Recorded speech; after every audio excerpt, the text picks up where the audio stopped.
Hey everybody, it's Jeff Antoniuk. Welcome to Digging Deeper Jazz. So today we are going to write a song, and by we, I mean you.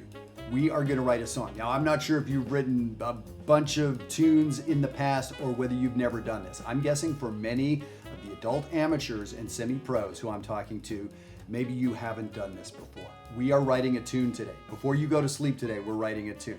So we're going to do this over a blues. Now here's a great way to start composing, especially in jazz, is take a form and a set of chord changes that exists. Here's the good news. No one's going to sue you for that because you can't copyright chord changes or a form. That's why people write different songs over the blues or different songs over rhythm changes. Technically, it's called a contrafact. We're going to write a contrafact over the blues today. Now, it's not that big a deal. And here's one of the things I want to tell you. So many people write me, again, the adult amateurs that I love talking to so much, and they, kind of say, well, I missed the boat. I didn't go to jazz school. I know I'm never going to amount to anything, but I'm just kind of messing around and having fun with this. To that, I say, BS. Sure, you didn't go to jazz school. There is a lot we can get done. We can get you caught up. The big deal about going to jazz school, I can't write a song. I never studied.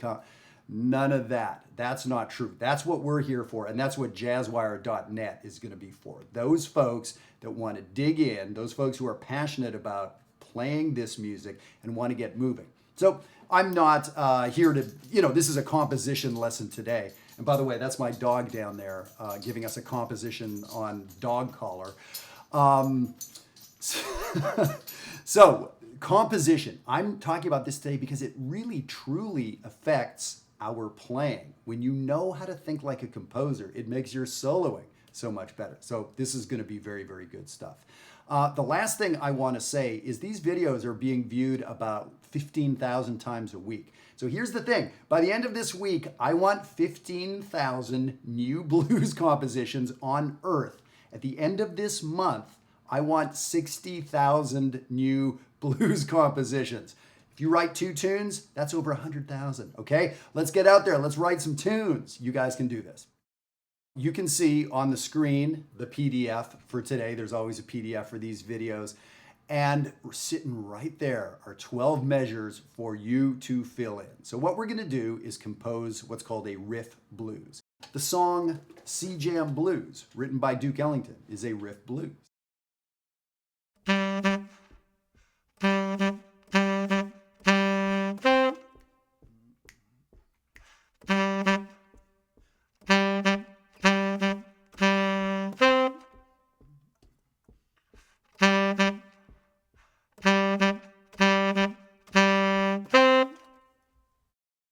Okay, was that overwhelmingly complicated? Was that something you could never possibly do?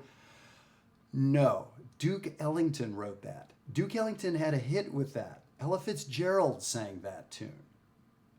So you can do this. Now, what is a riff blues? A riff is literally that. A riff is a little melodic idea. So there was a riff, and it took up 4 measures of space. Here's the thing though, it took 4 measures of space, but the last bit of that, the 4th measure, was rest. So it's important when you write something to leave some space in there, like the end of this sentence has a period.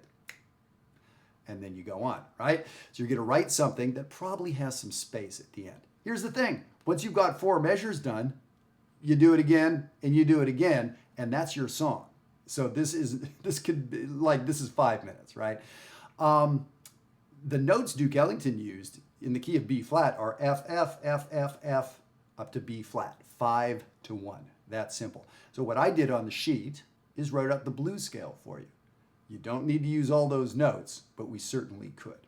So here's what I'm going to do. I'm going to improvise a melody. So I have nothing in mind aside from B flat blues. I'm going to use notes from the B flat blues scale. I'm going to try to play something that's memorable. How do you play something memorable? That's kind of hard. Like, how do you write a hit song? One of the ways you write a hit song is whatever you write, say it again, and say it again, and say it again. Think about every famous song you know. The chorus happens numerous times. So whatever you do, do it a second time and a third time in the blues, and people are going to notice when you repeat yourself, right? When I say to do something and I repeat myself and say it again, you think, oh, maybe Jeff's serious about this, right? At least I tried that with my 15-year-old.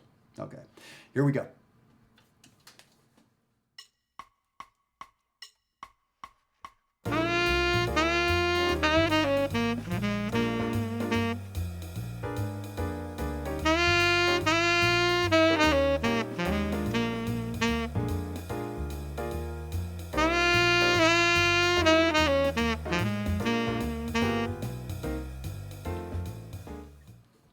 Okay, what do you think? Hit song? I don't know if it's a hit song, but it's a song. I started on the 5th scale degree, came down the blues scale, ended on the root, wiggled around a bit, ended on the root. It doesn't matter what I did though. Use those notes, use your ears. There's such a thing as quality. Of course, you will make decisions. You will play it differently than I played it, but that's it. Come up with something. Do it a second time, do it a third time, give it a name. You've written a song. I'm serious. I want you to do this before you go to sleep tonight. Let's do another one.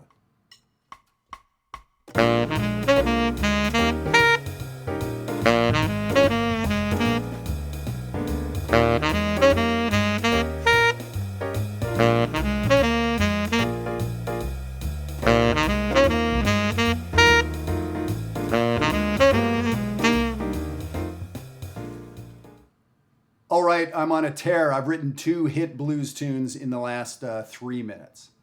So yes, I've composed before. Yes, I've done this before. Yes, I'm a good improviser, so that gives me a sense of what's what. But here's the thing. No one ever died from writing a bad tune. It's possible someone was actually, like after the fact, but you're going to be fine. Trust me. This is going to be just fine. So let's take another approach. So that was a riff blues. Anybody can do this. And I'm serious, I want you to do it. So this next one is a more advanced take on it. So let's see what we can do using important notes, like a voice leading line. And by the way, you can look back at one of the previous videos where we talked about voice leading on the blues. Look at that. It'll give you some ideas for what we're doing here. So on the sheet, you can see that the note that I gave you is sort of a note to consider. It's a nice voice leading line, a classic voice leading line. The 3rd of the B flat chord is a D. Goes down to a D flat on the E flat 7 chord. This is actually the voice leading line that Sonny Rollins used on Tenor Madness, which goes like this.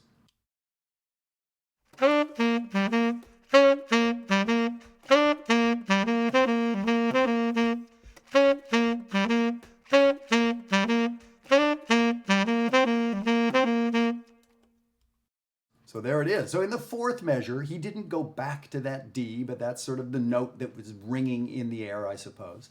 So let's see what we can do about coming up with something that uses those notes. And don't forget, rhythm is your friend. Duke Ellington used 2 pitches, and it was a recurring, swinging rhythm. So rhythm can be very, very helpful. Let's see what we can come up with here.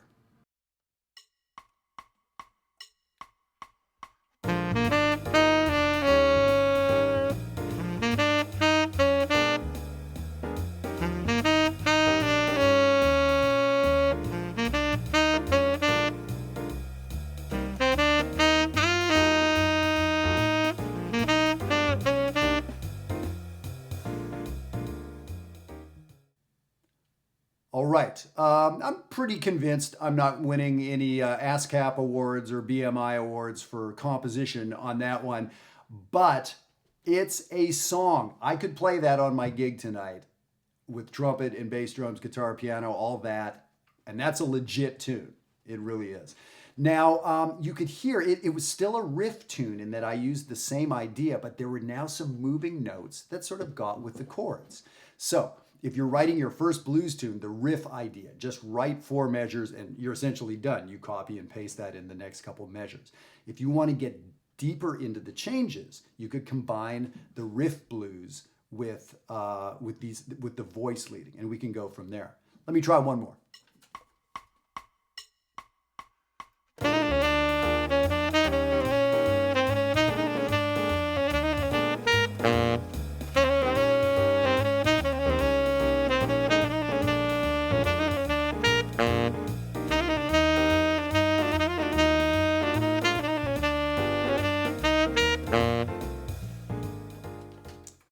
Okay, I'm going to bed a happy guy tonight because I wrote 4 tunes today.